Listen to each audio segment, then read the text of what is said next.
To look at Miss Müller, a fictitious patient, no one could tell that she has lost a tooth. But she has lost a tooth. A nightmare.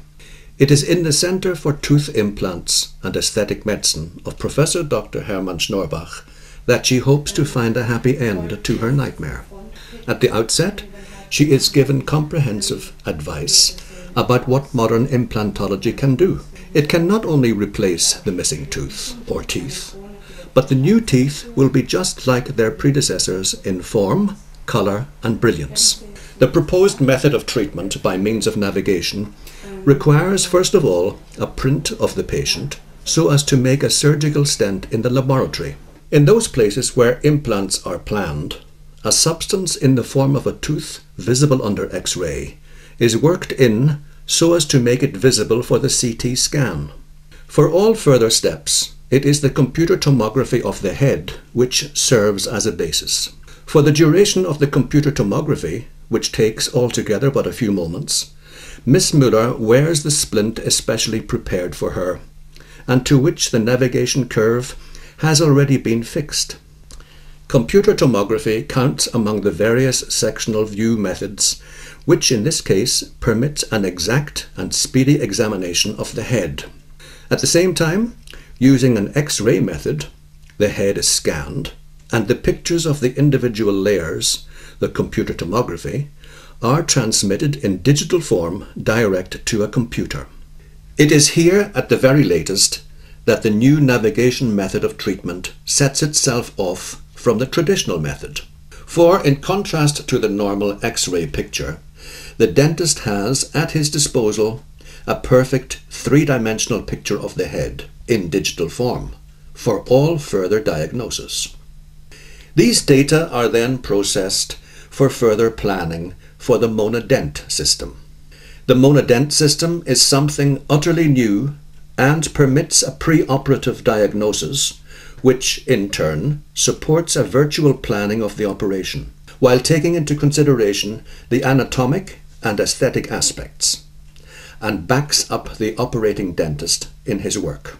With the aid of a high-speed stereo infrared camera, in conjunction respectively with the three sensors in the mount of the surgical stent and at the angle piece of the drill, it is possible to determine the exact position at all times.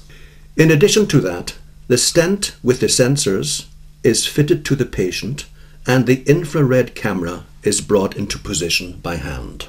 The 2D visualization on the monitor of the laptop, as well as on the small controlling monitor, help to find the optimal position for the infrared range coverage of the camera.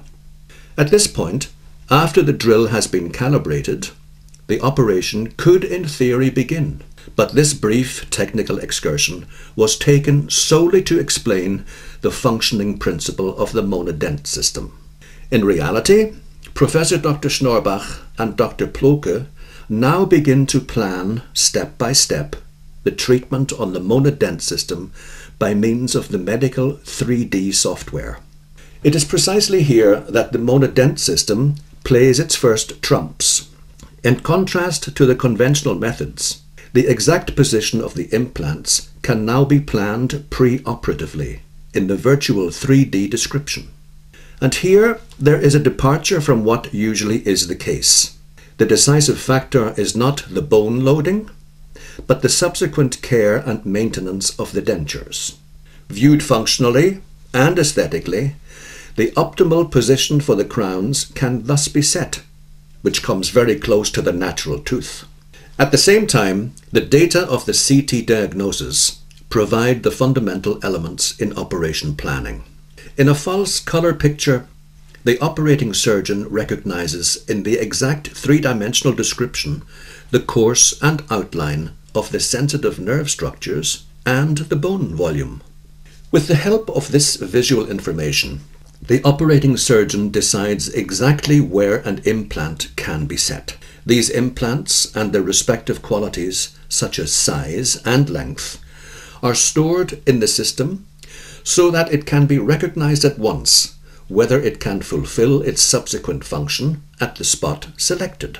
Already in this phase of the planning, it is possible with the help of virtual drill sockets to simulate and set the exact direction and position of the drilling. At the same time, safety functions help the surgeon to go easy on sensitive structures such as nerves, maxillary sinus, and neighbouring teeth.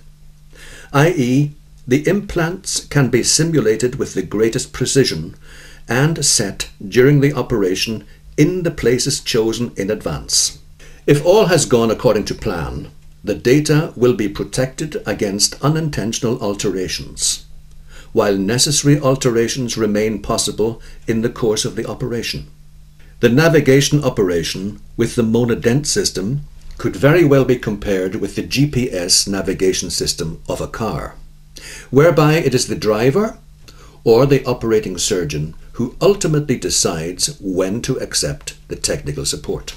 As a rule, the operating surgeon can trust the navigation aid, yet he remains the one who directs the drill, and if he comes to the conclusion that it is necessary to deviate from the plan, he can do so at any time. The Monadent system is, after all, only a means to an end, merely helping the operating surgeon in his work. The planning for the operation on Miss Müller is by and large complete. What all has to be done and how it will be done in order to ensure the aesthetic functioning of the denture will be gone through with her in a preliminary talk. Professor Dr. Hermann Schnorbach demonstrates on the dummy how just such a planned operation is performed. The little display in the field of vision of the operating surgeon provides him with all the important information about the position of the instrument.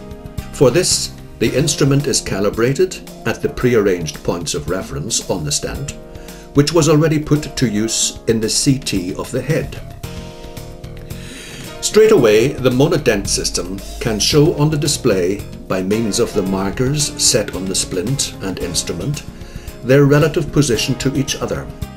By means of the target outlined on the display, the operating surgeon roughens the bone with the drill in order to secure a hold. It should be noted that rings on the disc correspond to 1/10 of a millimeter or 1/10 of a degree deviation from the given target point. Green means that the drill is drilling almost on the spot and true to the angle. On the right, the current drilling depth is shown. After the initial relatively thin drilling, which serves the purpose of marking the exact position and angle in the bone, there follows the real drilling. To this end, a drill is used which widens the hole to the core measurement for the thread of the implant. All movements are shown and recorded not only on the little display, but also on the computer monitor of the Monadent system.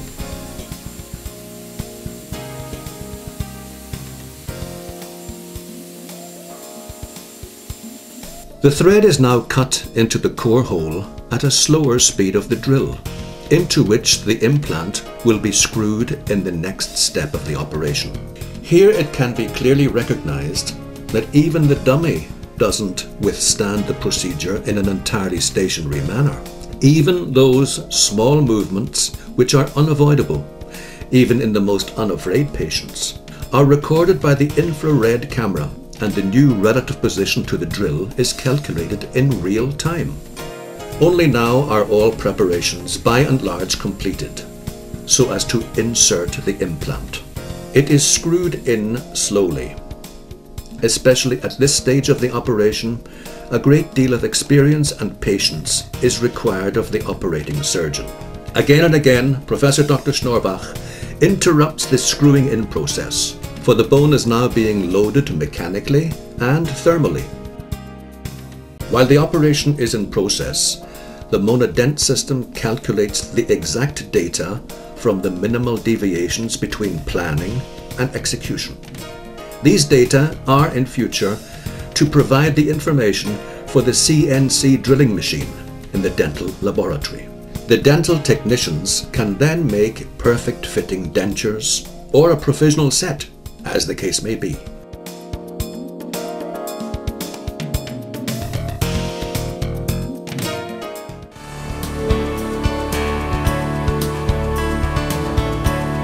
Besides a perfect set of dentures, the operation results in considerably more advantages for the patients. The operation is performed under local anesthetic, thus going easy on the patient. And thanks to navigation, it is now possible with simple incisions to work with minimal cutting. As a consequence, the healing process is considerably quicker than under the traditional methods of operation. As already explained in detail on the dummy, the drill is first of all calibrated.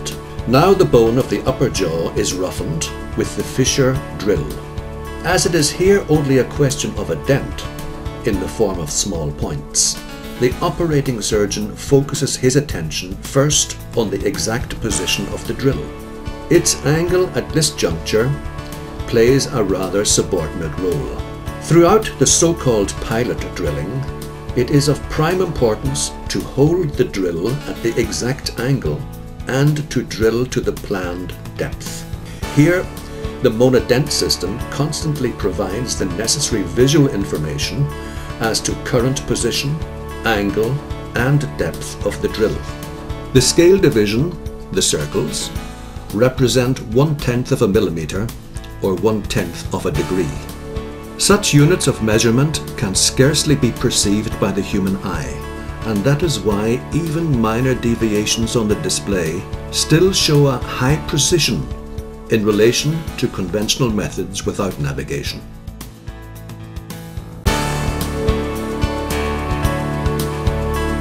When the drilling has been successfully completed and the thread cut, the implant can be put in.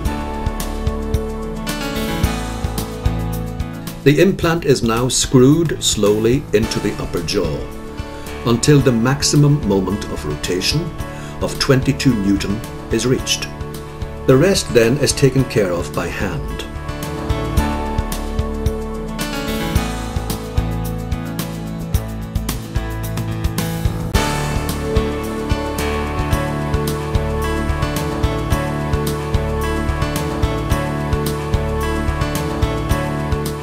Following this, the provisional dentures are inserted in the implants to be exchanged after 2 to 6 months for the final set of dentures. The patient, provided he sees to careful mouth hygiene, should be able to rely on the new teeth for the rest of his life. The tapping test confirms the snug and stable fit of the implant in the bone.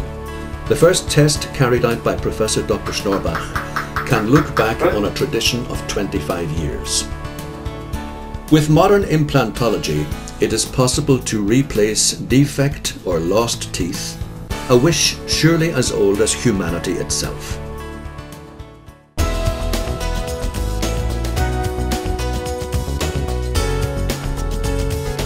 Miss Müller can give a big smile again. She has been over her operation for quite some time now. The definitive dentures leave nothing to be desired. With the perio test apparatus, Professor Dr. Schnorbach checks the firmness of the implants, which have gone through a complete take. All the values between -8 and +8 show that the implant has grown absolutely firmly into the bone. The healing process after a one-phase operation lasts between 6 weeks and 3 months. After that, the remaining set of dentures can be firmly inserted. In a two-phase operation, the healing process lasts between 3 and 6 months. After that, the soft tissue covering the implant is opened ever